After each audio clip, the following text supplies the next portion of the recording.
नमस्कार। Good evening सभी को। नानक क्लासेज के यूट्यूब चैनल पर आपका स्वागत है।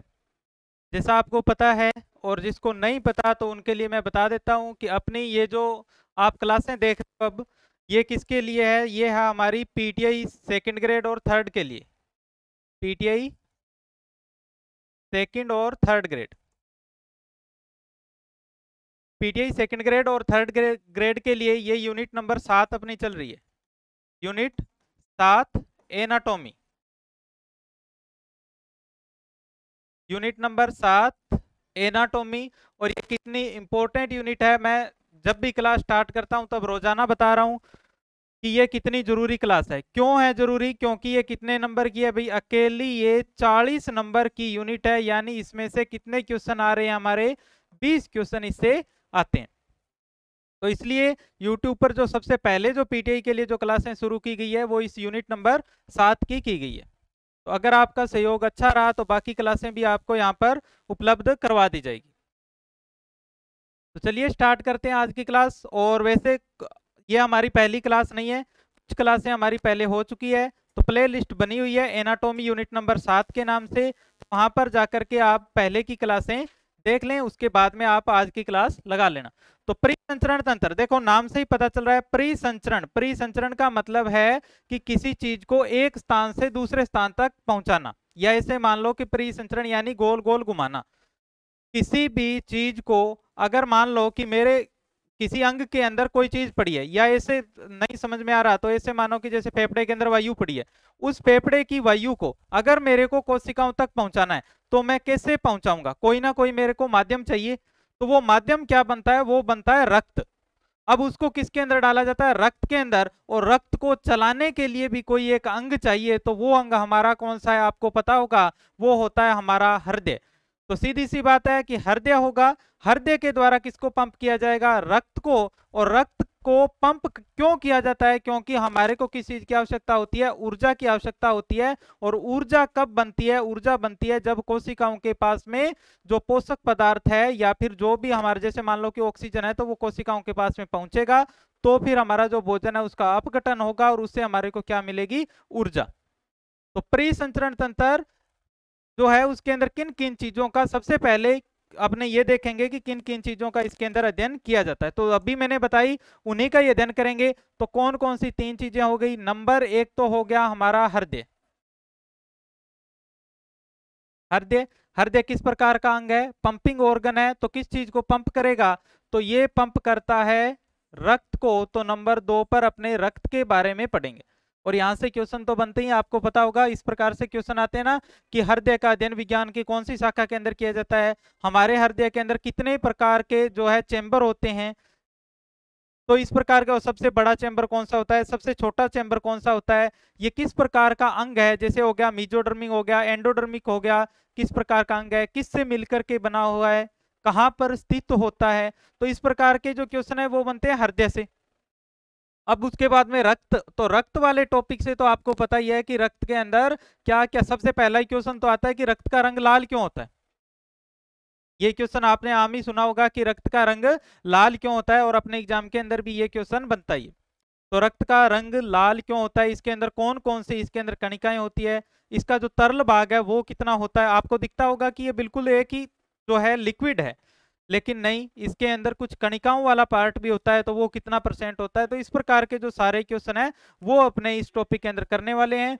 तो बहुत ही ध्यान लगा करके इस क्लास को आप देखते रहें, सारे प्रकार के क्वेश्चन आपके यहां से क्लियर हो जाएंगे। अब देखो हृदय, हृदय ने पंप किया रक्त को, तो रक्त को जब पंप किया तो क्या सीधा सीधा चमड़ी के अंदर ही चला जाएगा क्या रक्त? ऐसा नहीं होता। रक्त किस में बहता है? रक्त नलिकाओं के अंदर बहता है। तो रक्त नलिकाओं में रक्त बहता है। तो इसलिए यहां से एक और क्वेश्चन बनता है, वो बनता है कि मानव शरीर के अंदर जो परिसंचरण तंत्र है वो किस प्रकार का तंत्र है। तो हृदय, हृदय ने पंप किया रक्त को। रक्त किसके अंदर बहता है? तो वो बहता है रक्त नलिकाओं में। तो रक्त नलिकाएं। तो कितनी चीजें अपने को इसके अंदर, और जितने भी टॉपिक मैं करवा रहा हूं उनके अंदर मैं पहले ही बताता हूं कि अपने इस टॉपिक के अंदर पढ़ना क्या क्या है। तो इसके अंदर समझ में आ गया होगा इसके अंदर अपने क्या क्या चीजें पढ़ने वाले हैं। तो उनके अंदर एक तो हमारा हृदय है, दूसरा हमारा रक्त है, और तीसरा रक्त नलिकाएं। इन तीनों चीजों के बारे में, या इन तीनों जो है अंगों के बारे में अपने यहाँ पर पढ़ने वाले। तो शुरुआत कहाँ से करेंगे? शुरुआत करेंगे सबसे इंपॉर्टेंट, और वो है हमारा हृदय। तो हृदय से ही स्टार्ट करेंगे। तो नंबर 1 पर हेडिंग लगा लो, मानव हृदय। मानव हृदय से पहले हेडिंग लगाओ आप, मानव परिसंचरण तंत्र। क्या हेडिंग लगानी है? मानव परिसंचरण तंत्र। जो नोट्स बना रहे हैं वो इस प्रकार से बनाएंगे, देखो, मानव परिसंचरण तंत्र, ऐसे हेडिंग लगानी है। उसके बाद में एक लाइन लिखनी है कि मानव परिसंचरण तंत्र में हृदय, रक्त व रक्त नलिकाओं का अध्ययन करते हैं। पहली लाइन तो ये। दूसरी लाइन आपको क्या लिखनी है? दूसरी इसके अंदर लिखनी है कि मानव का ये जो परिसंचरण तंत्र, ये किस प्रकार का है। अब देखो, दो प्रकार का मैं आपको बताता हूं, दो प्रकार का परिसंचरण तंत्र होता है। एक तो होता है खुला, एक होता है बंद। खुले का मतलब होता है जिसके अंदर रक्त जो है रक्त नलिकाओं में ना बह करके सीधा किसके अंदर होता है? चमड़ी के अंदर बहता है। वो कौन सा हो गया? खुला। एक हो गया बंद। तो बंद कौन सा होता है? जिसके अंदर रक्त बहता है रक्त नलिकाओं के अंदर। तो दो प्रकार का हो गया। अब आप बताओ मेरे को कि अपने अंदर कौन सा होता है? खुला परिसंचरण तंत्र है या बंद परिसंचरण तंत्र है? तो अपने अंदर रक्त किस में बह रहा है? अभी बताया, रक्त नलिकाओं में। तो कैसा होता है? बंद परिसंचरण तंत्र होता है। तो एक नंबर लाइन तो आपको क्या लिखनी थी, वो मैंने अभी आपको बताया कि मानव परिसंचरण तंत्र में हृदय, रक्त, रक्त नलिकाओं का अध्ययन करते हैं। नंबर दो पर आपको इसके अंदर लिखना है मानव में बंद परिसंचरण।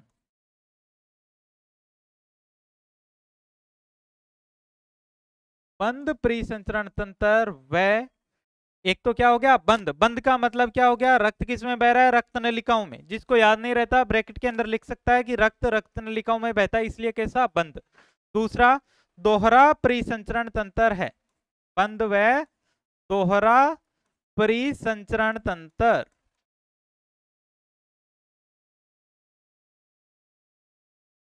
अब इस दोहरा परिसंचरण तंत्र का मतलब क्या है? तो दोहरे परिसंचरण तंत्र का मतलब आपको मैं बताता हूं। देखो, आगे भी मैं जब हृदय पढ़ाऊंगा तब भी बताऊंगा, एक बार सीधा आप देखो। ये हमारा हृदय बंद मुट्ठी के आकार का होता है हृदय।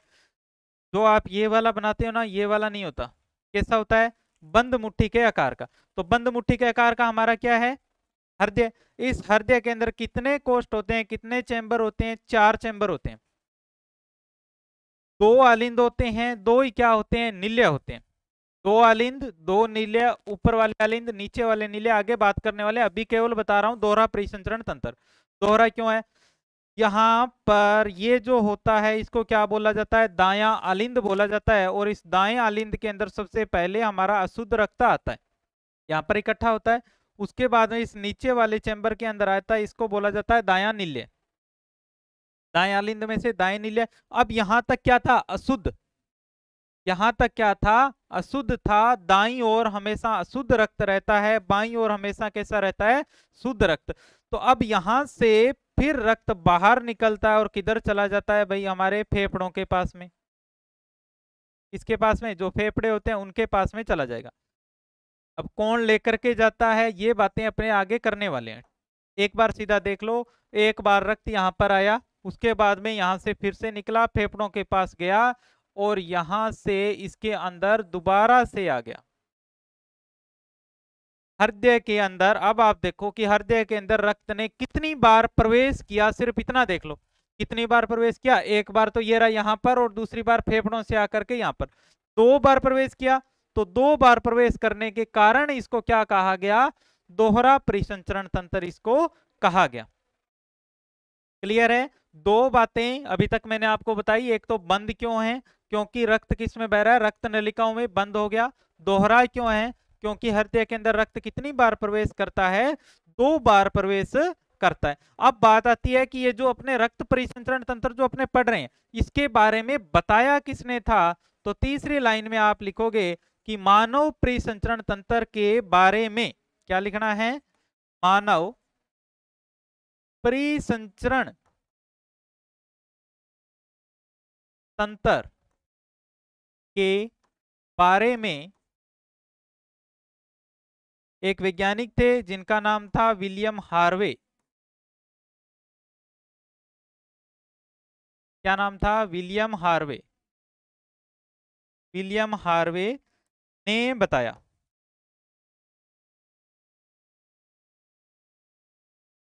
या इसे लिख सकते हो, विलियम हार्वे ने विस्तार से समझाया। एक ही बात है। तो किन्होंने बताया था? मानव परिसंचरण तंत्र। ये इंपॉर्टेंट लाइन है। किसने बताया? तो ये बातें विलियम हार्वे के द्वारा बताई गई थी। इतनी बात समझ में आ गई। अब आगे हेडिंग लगाओ नंबर 1 लगा करके, मानव हृदय। यहां से आगे नंबर 1 लगा करके हेडिंग लगाइए, मानव हृदय। ये मानव का हृदय, मानव हृदय। अब जैसे ही मानव का हृदय अपने स्टार्ट किया, तो सबसे पहली बात कि ये जो मानव का जो हृदय है ये बना हुआ किससे है? तो मानव का जो हृदय होता है, आपने देखा होगा बंद मुट्ठी के आकार का, किससे बना हुआ होता है? मांसपेशियों से मिलकर के बना हुआ अंग है। इसलिए इसको क्या बोला जाता है? मांसपेशीय अंग। मानव हृदय क्या है? एक मांसपेशीय अंग।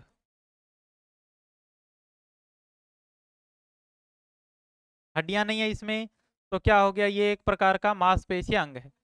दूसरी बात, किस प्रकार का अंग है ये? इसको बोलेंगे मीजोडर्मिक अंग। अब मीजोडर्मिक का मतलब क्या है, एक बार आप लिखिए, फिर मैं बताता हूं कि मीजोडर्मिक का मतलब क्या है। मीजोडर्मिक अंग, एक तो मांसपेशीय अंग, दूसरा क्या हो गया? ये मीजोडर्मिक अंग है। क्यों है? क्योंकि देखो, हमारा जो शरीर है वो 3 प्रकार की परतों से मिलकर के बना हुआ है, या 3 प्रकार की जो है इसके अंदर झिल्लियां होती है। कितनी झिल्लियां होती है? 3 झिल्लियां इसके अंदर होती है। सबसे जो बाहर वाली होती है, इसको बोला जाता है एक्टोड्रम। क्या बोला जाता है? एक्टोड्रम। ये जो बीच वाली है इसको बोला जाएगा मीजोड्रम।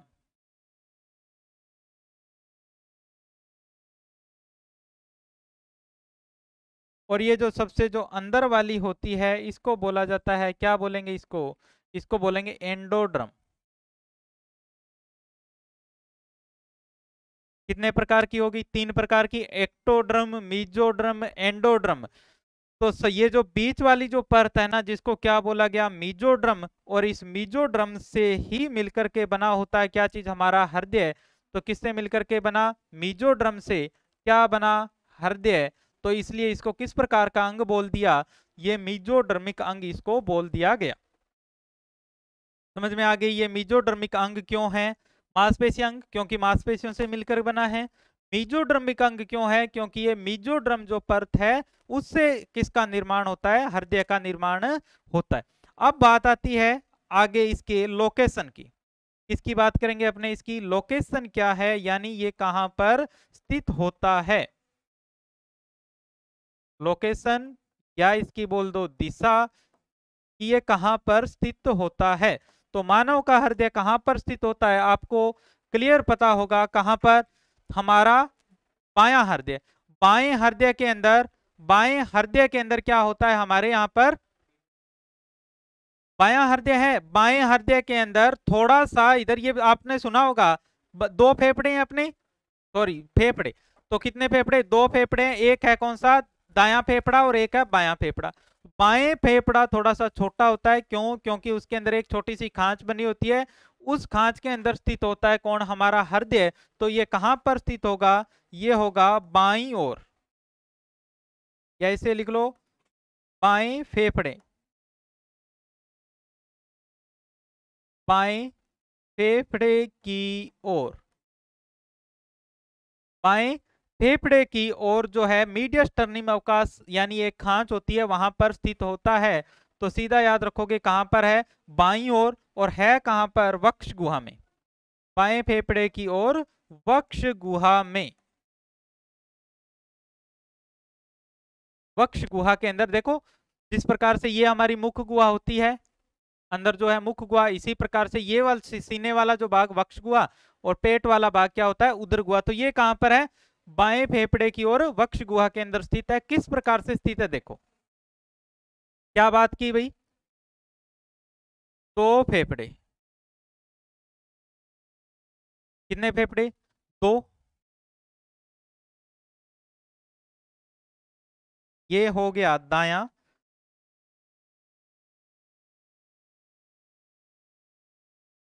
ये हो गया बायां। लिख दूं? ये कौन सा? दायां फेफड़ा।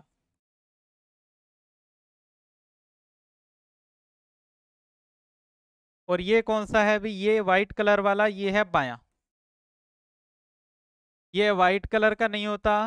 फेफड़े किस कलर के होते हैं? हल्के गुलाबी कलर के, ठीक है। दायां और बायां। ये जो यहाँ पर ये जो खाली जो आपको ऐसे स्थान दिख रहा है ना, इस स्थान के अंदर, चलो अलग कलर से बनाता हूँ, ये पीले कलर से मैंने बना दिया। ये जो है यहाँ पर स्थित होता है, इसको बोलेंगे हमारा हृदय। तो लोकेशन भी आपको पता चल गई कहां पर है। बाईं ओर वक्ष गुहा के अंदर ये स्थित होता है। इसके बाद में अपने बात करेंगे कि इसका वजन कितना होता है। ये नंबर 1, ये नंबर 2, ये नंबर 3। अब नंबर 4 पर बात करेंगे कि हृदय का वजन कितना होता है। इसकी बात की, वजन की, तो 250 से 350 ग्राम तक। लड़कियों में वजन कम, लड़कों में ज्यादा। केजी मत कर देना, क्या होता है? ग्राम। कितना? 250 से 350 ग्राम जो है हमारे हृदय का क्या होता है? वजन होता है।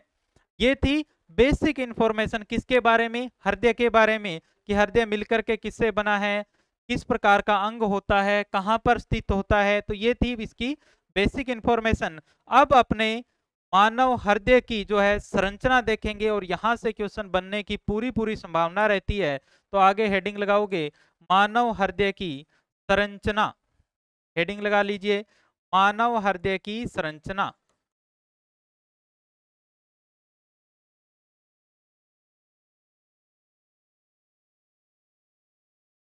मानव हृदय की संरचना।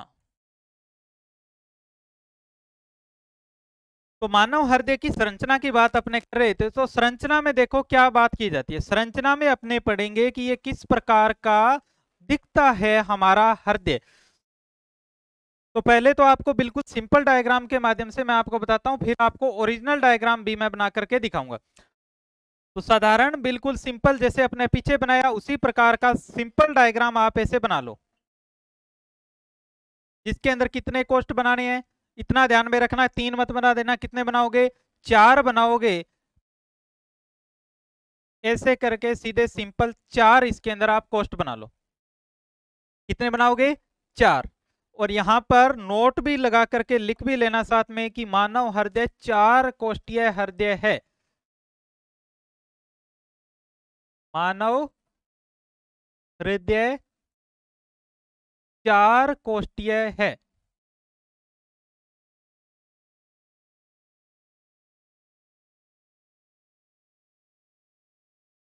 4 कोष्ठीय है, तो 4 कोष्ठ है कौन कौन से? 2 तो है आलिंद, और 2 ही होते हैं इसके अंदर नीले।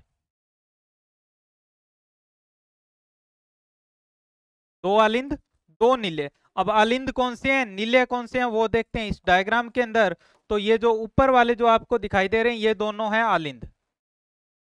ये है दायां आलिंद।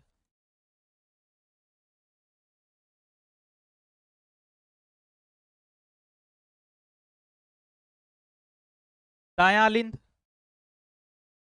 इसको क्या बोलेंगे? बायां आलिंद।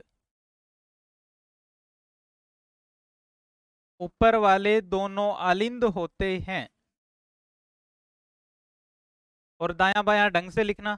आपके रजिस्टर के अंदर देखो, जिस तरफ आपका बायां हाथ है उस तरफ आप बायां लिख लेना, जिस तरफ दायां है उस तरफ दायां लिख लेना। क्योंकि मैं ऐसे खड़ा हूं तो मेरा ये बायां ये है, दायां ये है। तो मैंने इस तरफ क्या लिखा है? दायां। इस तरफ क्या लिखा है? बायां। ऐसे ही नीचे वाले दोनों क्या होते हैं? नीले। तो देखिए इसको मैं क्या लिखूंगा?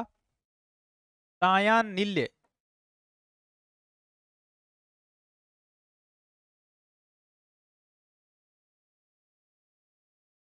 और इसको क्या लिखेंगे? बायां नीले।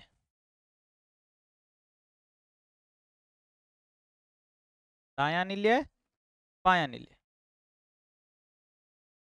ये हो गए कितने कोष्ठ? 4 कोष्ठ।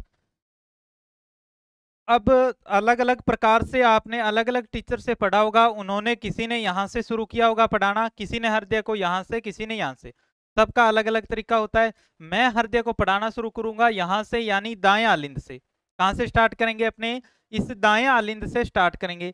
अब दाएं आलिंद से स्टार्ट करने का मतलब देखो, और एक चीज और बता दूं, ये जो बीच वाली जो आपको रेखा दिखाई दे रही है, इस रेखा के इस तरफ वाले दोनों भाग क्या है? दायां। तो दाएं भाग के अंदर हमेशा कैसा रक्त रहेगा? अशुद्ध रक्त रहेगा। और अशुद्ध रक्त को मैं बनाऊंगा नीले पेन से, और जो शुद्ध रक्त है वो बाईं ओर, और इसको बनाऊंगा मैं लाल रंग से।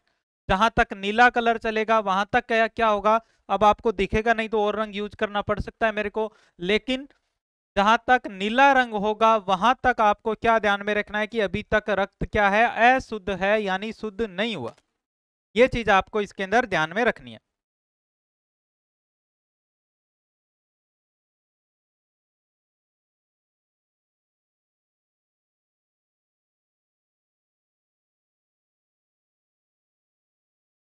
चलिए स्टार्ट करते हैं। सबसे पहले कौन सा भाग? दायां आलिंद। इस दाएं आलिंद के अंदर सबसे पहले आता है अशुद्ध रक्त। कौन से भाग में आएगा? दाएं आलिंद के अंदर आता है। पूरे शरीर का अशुद्ध रक्त अगर पूछा जाए तो कहां पर आएगा? दाएं आलिंद के अंदर आएगा। और दाएं आलिंद के अंदर ये मैंने भर दिया नीला रंग, ये नीले रंग से मैंने बनाया। तो इसके अंदर कैसा रक्त है? नीला। यानी ये कैसा है? अशुद्ध। अब अशुद्ध का मतलब ये नहीं है इसमें मिट्टी मिली हुई है। अशुद्ध का मतलब है इसके अंदर क्या है? कार्बन डाइऑक्साइड की मात्रा ज्यादा है, ऑक्सीजन की मात्रा कम है। और ये इधर लेकर के कौन आती है? तो इसको बोला जाता है महाशिरा। कौन लेकर के आएगी? तो इसका नाम क्या होगा? इसका नाम होगा महाशिरा लेकर के आएगी। महाशिरा पूरे शरीर का अशुद्ध रक्त महाशिरा लेकर के आती है। कहां पर? दाएं आलिंद के अंदर लेकर के आती है। अब रक्त पूरा का पूरा कहां पर आ गया? दाएं आलिंद के अंदर आ गया। अब दाएं आलिंद के बाद में क्या होता है? यहां पर लगा होता है एक त्रिवलनीय कपाट। त्रिवलनीय कपाट मतलब इस प्रकार का कोई एक वोल्व लगा हुआ है। वो वोल्व क्या करेगा? ऊपर से रक्त नीचे आ सकता है, लेकिन जैसे ये पंप करेगा तो हो सकता है ना रक्त नीचे से ऊपर, तो जैसे ही ऊपर जाने लगता है ये ऐसे बंद हो जाता है। उसको क्या बोला गया? त्रिवलनीय कपाट। त्रिवलनीय कपाट किन किन के मध्य है? दाएं आलिंद, दाएं नीले के मध्य में जो यहाँ पर कपाट होता है उसको बोला जाता है त्रिवलनीय कपाट। व्हाइट कलर से बना दूं, 1 2 3 लीक मार करके, और यहां पर लिख सकते हो आप, क्या लिखोगे? त्रिवलनीय कपाट। इंग्लिश वाले लिखेंगे ट्राई कस्पिड वोल्व। त्रिवलनीय कपाट, या क्या लिखा जाता है इसको? Try cuspid valve. ये हो गया त्रिवलनीय कपाट। अब इस त्रिवलनीय कपाट में से होकर के रक्त अब कहां पर आएगा? तो अब रक्त आ जाएगा इसके अंदर, जिसको बोला गया दायां नील्य। अब दाएं नील्य में भी रक्त आएगा, तो क्या इसके अंदर अभी तक ऑक्सीजन मिलाने वाला कोई सिस्टम है क्या? नहीं है। तो ये अभी तक क्या पड़ा है? अशुद्ध है। तो इसको भी मैंने किस कलर से बनाया? नीले रंग से ही बना दिया। ये बना दिया मैंने नीले रंग से। तो किस कलर से बना दिया मैंने? नीले रंग से। तो ये जो जहां तक नीला रंग चलेगा वहां तक ध्यान में रखना है आपको, ये किस प्रकार का रक्त है? ये अशुद्ध रक्त है। अब आगे देखो, दाएं नील्य तक रक्त को अपने लेकर के आगे, अब आगे ध्यान से देखना है कि इस दाएं नील्य में से रक्त निकलता है बाहर हृदय में से। अभी मैंने बताया था ना 2 बार प्रवेश करता है, एक बार यहां पर कर गया, अब यहां से वापस से क्या निकलेगा? बाहर निकलेगा। तो अब ये बाहर निकलेगा तो भी कैसा रक्त होगा भाई? ये होगा अशुद्ध रक्त ही होगा। अशुद्ध रक्त है, तो ये लीजिए नीले पेन से ये निकल रहा है बाहर। तो कैसा रक्त है? नीले रंग से निकल रहा है, तो इसका मतलब कैसा? अशुद्ध रक्त। और अशुद्ध रक्त अब यहां से जाता है कहां पर? फेफड़ों के पास में। ये हमारे यहां पर है 2 फेफड़े। फेफड़ों के पास क्यों गया? क्योंकि फेफड़ों के पास क्या होती है? ऑक्सीजन। तो ये ऊपर जाएगा, वहां पर जाकर के CO2 यहां पर छोड़ आएगा और वहां से ऑक्सीजन लेकर के वापिस आ जाएगा। तो ये क्या है? फेफड़े। फेफड़े। तो सीधी सी बात है, इसको यहां से लेकर के जाऊं, ये गया, किसके पास में गया? फेफड़ों के पास में गया। और फेफड़ों के पास में जो यहां से नलिका लेकर के जा रही है, उसका नाम आपको ध्यान में रखना है कि उसका नाम क्या होता है। तो वो होती है पल्मोनरी धमनी। क्या होती है? पल्मोनरी धमनी। लिख लो यहां पर, पल्मोनरी धमनी। इसका नाम क्या है? पल्मोनरी धमनी।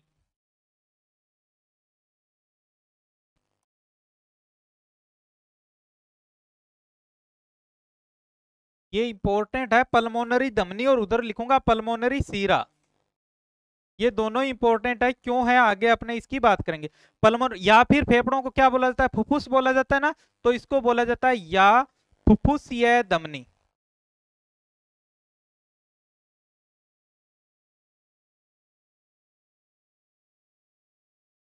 क्या बोलेंगे? फुफ्फुसीय धमनी।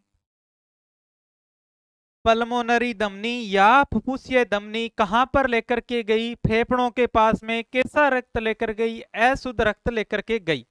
पल्मोनरी धमनी की कहानी यहां पर खत्म। अब यहां पर कहां पर पहुंच गया? ये अशुद्ध रक्त पहुंच गया फेफड़ों के पास में। और फेफड़ों के अंदर क्या चीज स्थित है? फेफड़ों में स्थित है ऑक्सीजन। तो सीधी सी बात है कि अगर फेफड़ों के पास में ऑक्सीजन है, तो यहां से इसके अंदर क्या मिल जाएगी? भी ऑक्सीजन मिल जाएगी। और ऑक्सीजन मिलकर के यहां से रक्त आएगा इस प्रकार से। अब जो यहां से जो रक्त आया वो कैसा रक्त होगा? शुद्ध या अशुद्ध?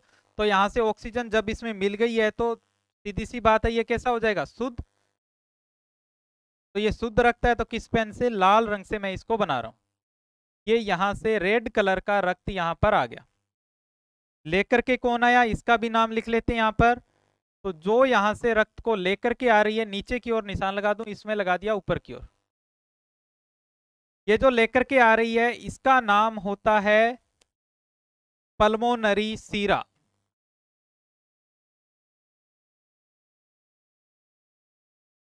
क्या लिखोगे? पल्मोनरी सीरा। या फेफड़ों को फुफ्फुसिया बोलते हैं, तो क्या लिखेंगे? फुफ्फुसिया सीरा।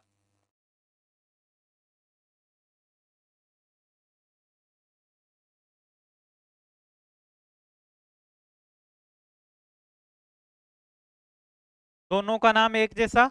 सीरा लेकर के आएगी और धमनी क्या करेगी? यहां से लेकर के जाती है। कौन लेकर के जाती है? पल्मोनरी लेकर के जाती है। और लेकर के जो आती है उसका नाम क्या है? वो है पल्मोनरी सीरा। अब रक्त कहां पर पहुंच गया? तो रक्त पहुंच गया बाएं आलिंद के अंदर। अब बाएं आलिंद में बाएं तरफ आते ही रक्त कैसा? शुद्ध। दाईं तरफ अशुद्ध था, बाईं तरफ आया तो शुद्ध हो गया। तो ये लाल रंग से मैंने इसके अंदर बना दिया। ये कैसा रक्त है? ये है शुद्ध रक्त। जिस प्रकार से इधर कैसा था? Tricuspid valve. तो इस तरफ जो होता है वो कैसा होता है? Bicuspid valve. ये दो लाइन से मैंने बना दिया और इसका नाम लिख दिया क्या? बाइकस्पिड, यानी द्विवलनीय कपाट। द्विवलनीय कपाट, या इसको मिट्रल वोल्व भी बोला जाता है। MITRAL, mitral valve. क्या बोलेंगे? मिट्रल।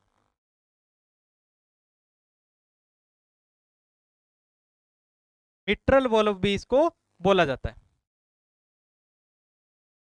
द्विवलनीय कपाट या मिट्रल वोल्व। अब यहां से रक्त कहां पर आएगा? इसका भी काम क्या है? वो ही है सेम, कि ऊपर से रक्त नीचे तो आ सकता है, यानी बाएं आलिंद में से बाएं नील्य में तो आ सकता है, लेकिन बाएं नील्य में से वापस बाएं आलिंद के अंदर नहीं जा सकता। और अगर ये चला गया तो इसका मतलब अपने भी चले गए। तो यहां से क्या आएगा? रक्त आता है लास्ट चेंबर के अंदर। ये इधर बना रहा हूं रेड कलर से, क्यों? क्योंकि ये कैसा रक्त है? शुद्ध रक्त है।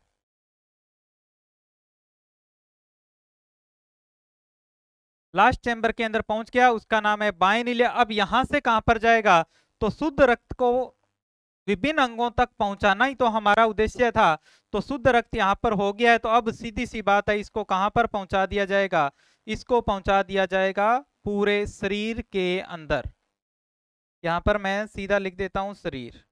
यहां से समझ जाना कि ये पूरे शरीर के अंदर चला गया। और पूरे शरीर के अंदर जो लेकर के जाती है उसको क्या बोलेंगे, उसका नाम होता है महाधमनी। और कैसा रक्त जा रहा है, इसको रेड कलर से बना रहा हूं, कैसा जा रही है, शुद्ध रक्त। नाम इसका क्या लिखा मैंने, महाधमनी।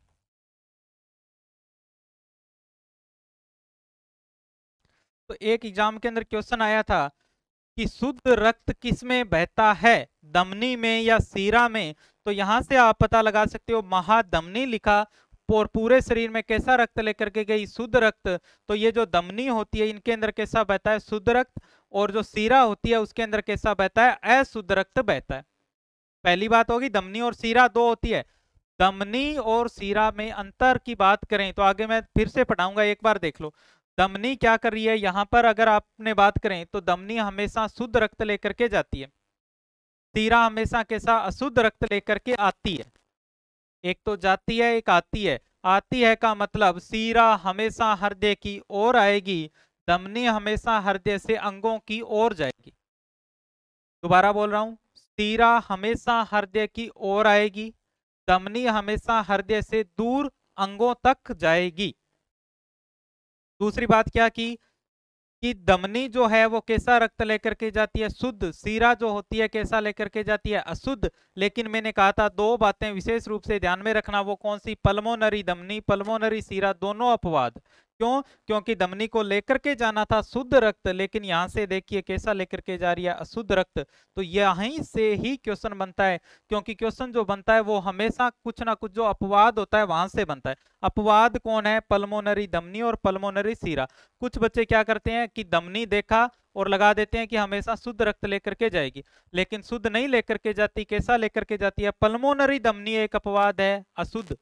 पल्मोनरी सीरा एक अपवाद है, शुद्ध। यहां तक समझ में आ गया। अब मैं एक बार दोबारा से जो हमारा रक्त है उसका मैं पथ बताता हूं। यहां से आपको देखना है, जल्दी से आपको एक बार रिवाइज करा देता हूं। देखिए, दो अलिंद, दो नीले, ऊपर वाले अलिंद, नीचे वाले नीले। पढ़ना कहां से शुरू करना है, दाएं अलिंद से पढ़ना शुरू करना है। खत्म कहां पर करना है, बाएं नीले पर खत्म करना है। दाएं अलिंद के अंदर जो रक्त लेकर के आई कौन, महासीरा। दाएं अलिंद में पहुंच गया, दाएं अलिंद में से दाएं नीले में रक्त आता है, दोनों के बीच में एक कपाट वोल्व लगा, उसका नाम त्रिवलनीय कपाट। त्रिवलनीय कपाट से दाएं नीले, दाएं नीले में से कहां पे गया, फेफड़ों में लेकर के कौन गई, पल्मोनरी धमनी। क्या, क्योंकि फेफड़ों को फुफ्फुस बोला जाता है इसलिए इसको क्या बोला, फुफ्फुसीय धमनी। वहां से हो गया शुद्ध, शुद्ध रक्त को कौन लेकर के आई, पल्मोनरी सीरा। कहां पर, बाएं अलिंद में, बाएं अलिंद में से द्विवलनीय कपाट, और वहां से आ गया बाएं नीले के अंदर। और यह भी क्वेश्चन आता है कि पूरे शरीर में शुद्ध रक्त को कौन से जो चेंबर है वहां से इसको पंप किया जाता है, तो वो किया जाता है बाएं नीले में से। और कौन लेकर के जाएगी, महाधमनी। और इसको एओर्टा भी बोला जाता है, मतलब AORTA, महाधमनी या AORTA। इंग्लिश वालों के लिए है महाधमनी या एओर्टा, ठीक है। TA ये बाहर ब्रैकेट लगा हुआ है। तो यहां से कहां पर पहुंच गया, पूरे शरीर के अंदर। ये बिल्कुल बेसिक डायग्राम के माध्यम से मैंने आपका इसको पथ बता दिया है। आज की क्लास में अपने पढ़ेंगे इतना ही, बाकी अपने बातें करेंगे नेक्स्ट क्लास में। और विशेष रूप से ध्यान में रखना, ये जो आपको बेसिक डायग्राम मैंने बनाया है ये आपको कल पढ़ करके आना है, तभी आगे का जो मैं इसका जो डायग्राम होता है ओरिजिनल वो बनाऊंगा तो वो आपको समझ में आएगा। और एक बात और आपको मैं बता देता हूं कि जिस प्रकार से यहाँ पर अपनी छोटी छोटी क्लासें होती है, जितना टाइम मिल पाता है उसी हिसाब से। और कुछ बच्चों का कमेंट आता है कि सर पूरी लंबी क्लास, तो उनके लिए मैं बता देता हूं कि मात्र 200 रुपए के अंदर, मात्र 200 रुपए में, बिल्कुल छोटा सा प्राइस है, मात्र 200 रुपए के अंदर नानक क्लासेज ऐप आपको डाउनलोड करना है। ये फ्री है, ऐप का नहीं है ये, पूरी बात सुन लो। नानक क्लासेज के नाम से ऐप है, वो डाउनलोड करना, वहां पर जाना, वहां पर आपको एक यूनिट मिलेगी एनाटॉमी, यूनिट नंबर 7। वहां पर आपको क्या क्या मिल रहा है, एक तो आपको बिल्कुल संपूर्ण जो है वीडियो लेक्चर मिल रहे हैं। इसके साथ में वहां पर आपको इसकी पैनल की जो अभी मैं जिस प्रकार से बना रहा हूं यहाँ पर डायग्राम वगैरह, तो उसके अंदर 3D डायग्राम भी है बने हुए, तो वो पूरी आपको उसके अंदर पैनल की PDF मिलेगी, साथ में वहां पर आपको टेस्ट भी मिल रही हैं। तो जो वहां से खरीदना चाहता है, जिसको लगता है कि सिलेबस मेरे को जल्दी करना है, तो वो वहां से जाकर के मात्र 200 रुपए के अंदर नानक क्लासेस से इसको यूनिट नंबर 7 को डाउनलोड करें, खरीदें और वहां से आप इसका अध्ययन कर सकते हैं। और बाकी जो नहीं खरीद सकते उनके लिए क्लासें यहाँ पर चल ही रही है। तो बाकी बातें करते हैं नेक्स्ट क्लास में। धन्यवाद।